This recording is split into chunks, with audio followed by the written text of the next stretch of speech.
these people had one thing in common. They knew they had it in themselves. They knew they could be something beyond where they were. They were willing to put their time, their energies to better themselves. What you really could do with more skills, it's just remarkable. So I would like to just tell you a couple of short stories, and we'll draw maybe a couple of lessons from them. I would like to tell you of two women that each sold a business to Berkshire Hathaway, to me actually, for many, many, many millions of dollars. Both of them started with $2,500. By a coincidence, it was the exact same amount. It was everything they had in the world. And one of them was a woman who landed in Seattle in 1917, couldn't speak a word of English, had a tag around her neck. The tag said Fort Dodge, Iowa. The Red Cross got her to Fort Dodge, where she was reunited with her husband who had come to the country a couple of years earlier. And she lived in Fort Dodge for 2 years. And as she put it, she felt like a dummy. She couldn't pick up the language. She couldn't learn a word. And so she and her husband decided to move to Omaha. So they came to Omaha in 1919. And there she found a small colony of Russian Jews, so she started feeling more at home. And then as her oldest daughter went to school, she would come home, this daughter, Frances, and she would teach her mother the words she'd learned in school that day. And this woman, Rose Blumpkin, spent 20 years saving money, bringing first her siblings over, her mother and father, $50 at a time. She sold used clothing to do it. She had 4 children during this period. And by 1937, after 20 years, she'd saved $2,500. She went to Chicago and she bought what she could of furniture. Her dream had always been to open a furniture store.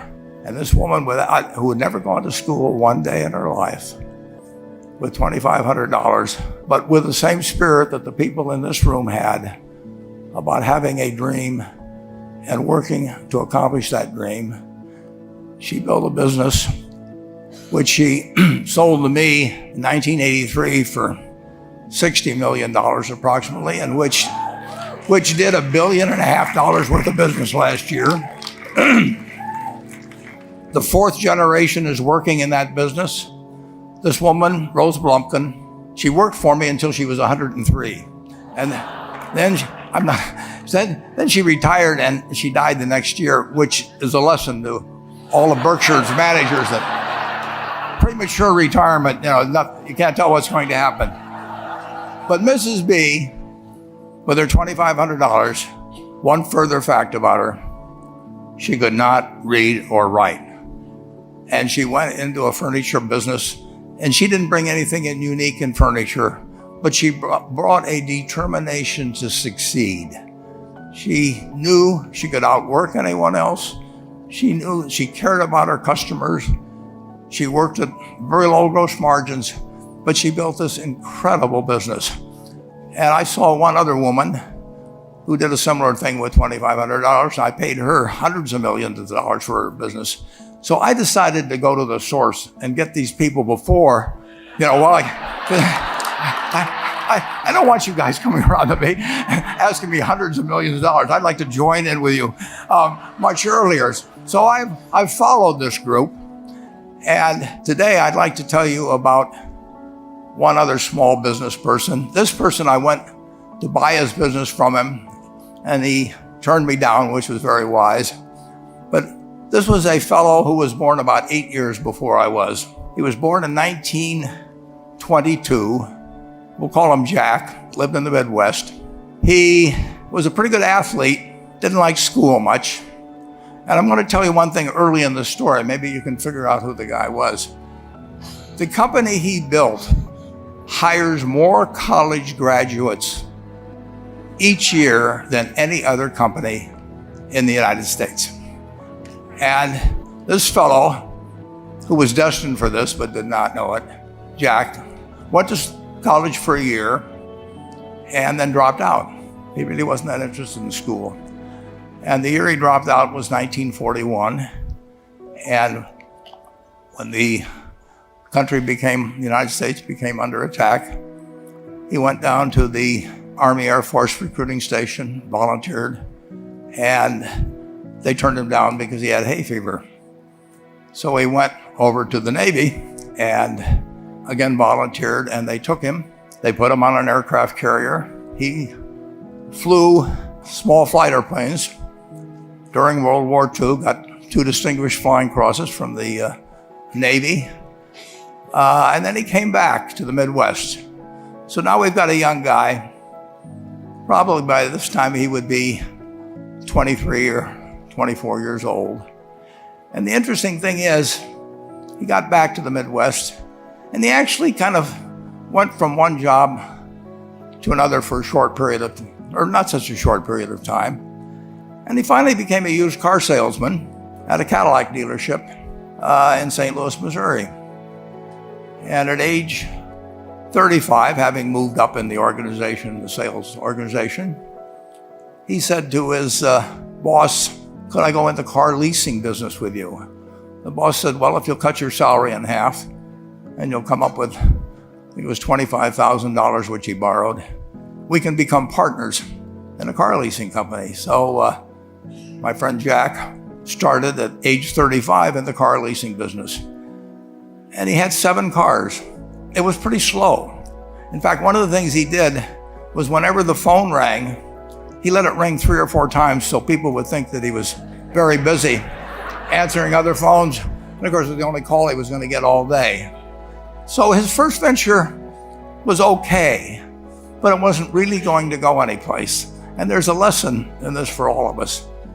At age 40, he decided, with 17 vehicles, 17 cars, he was going to go into competition in the rent-a-car business. So now he's taking on Hertz and Avis and National and people like that who have hundreds and hundreds of thousands of cars. And he's got 17 cars, and his cars aren't any different than theirs. I mean, he's buying them from General Motors or Ford or Chrysler. And he can't get the airport locations. Those companies have them all sold up. But he was determined that he would basically offer the customer, can't offer him a different car, but he can offer them friendlier service than they've ever seen. And so he started a company. He named it after the battleship that he'd flown from in the Pacific, which was the USS Enterprise.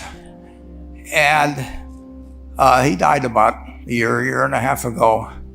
But when he died, his rent-a-car company, starting with those 17 cars, was worth more than Hertz and Avis and all the rest of the rental cars put together.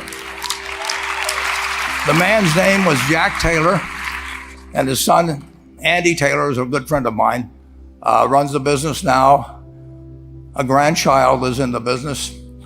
There'll probably be a 4th generation along the line. So this man, in the United States, he didn't invent artificial intelligence. He didn't do anything that, just like Mrs. B selling furniture, I mean, that any one of us could have entered those businesses.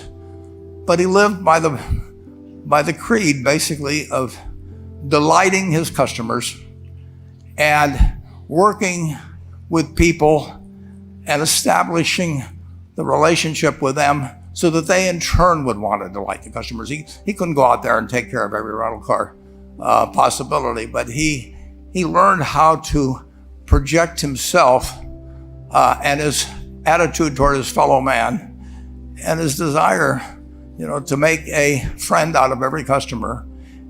He managed to take very ordinary cars and turn them into this extraordinary business from virtually nothing.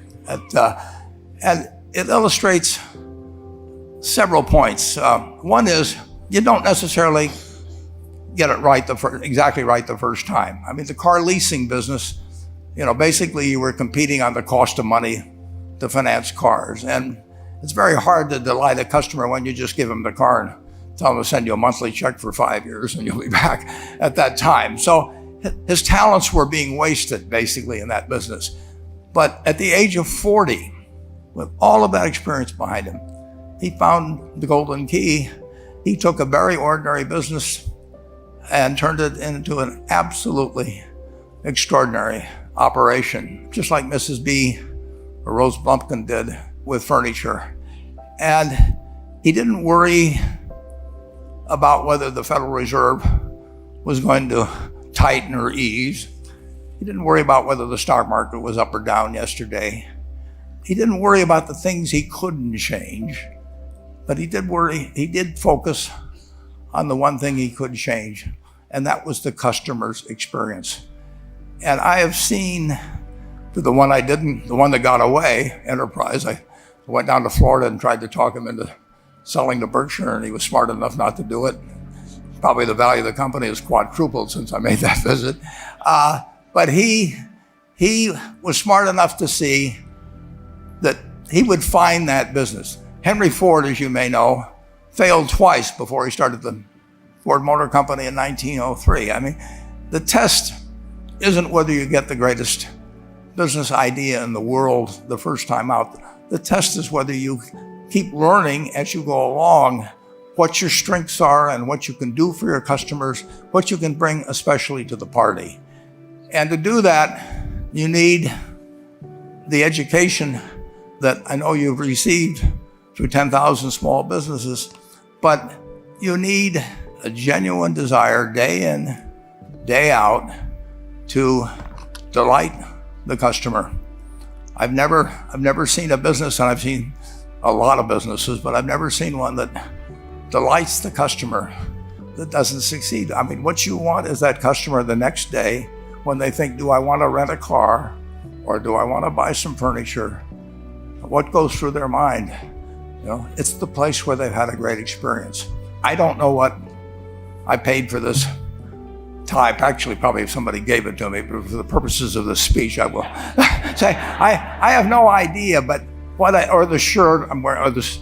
But I do know, I will remember how I was treated when I bought it. I mean, you long forget about the price, but you never forget whether you had a good experience or a poor experience with the purchase experience. And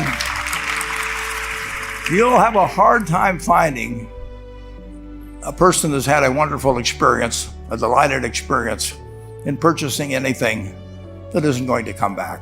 And similarly, if the memory is of rudeness, indifference, whatever it may be, they're never going to come back. And as a small business owner, and as you grow, you have to not only be able to project that interest in people's well-being, in delighting them yourself, but you have to do it through other people.